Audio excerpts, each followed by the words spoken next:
तो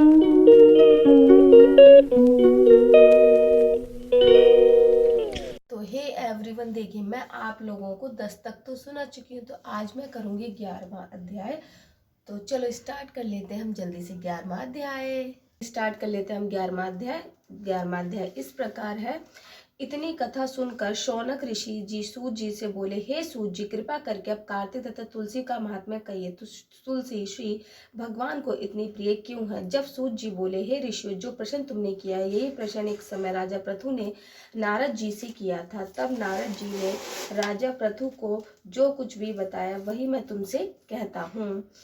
एक समय नारद जी ने राजा पृथु से पूछा कि हे ऋषिवर, भगवान को तुलसी क्यों अधिक प्रिय है, इसका महात्म्य कहिए। नारद जी बोले, हे राजन, एक समय देवराज इंद्र बहुत से देवताओं के साथ महादेव के दर्शन के लिए गए।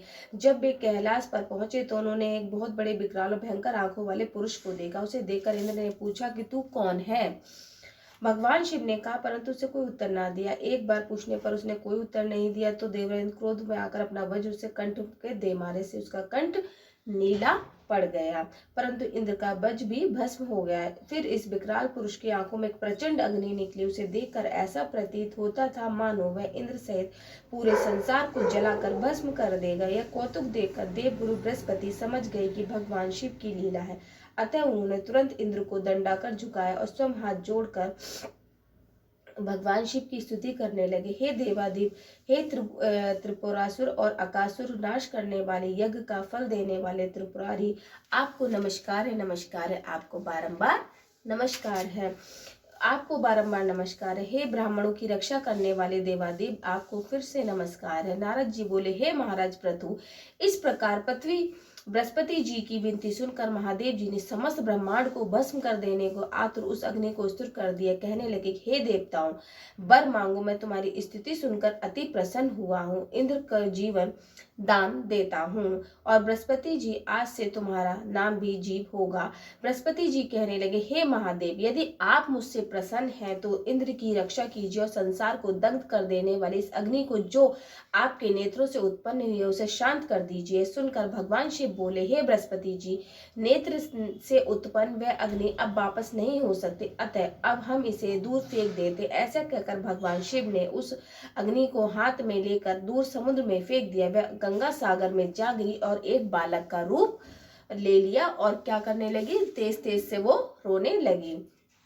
उसकी रोने की आवाज इतनी भयंकर थी कि पृथ्वी जो है कांपने लगी। सब लोग बहरे हो गए। ऐसा भयंकर नाद सुनकर नारद जी वहां आए और समुद्र की गोद में एक बालक को देखकर आश्चर्य से भर उठे। तभी समुद्र ने उपस्थित होकर उनका अभिवादन किया।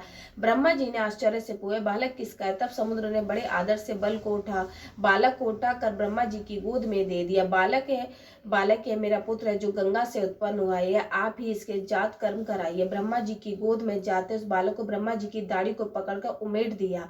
इससे ब्रह्मा जी को अत्यंत पीड़ा पहुंची। उससे उनकी आंखों से आंसू आ गए। अतः उनके हाथ में दाढ़ी छुड़ाकर उन्होंने कहा, इसे हमारी आंखों से जल निकाला है, इसीलिए इसका नाम जलंधर होगा।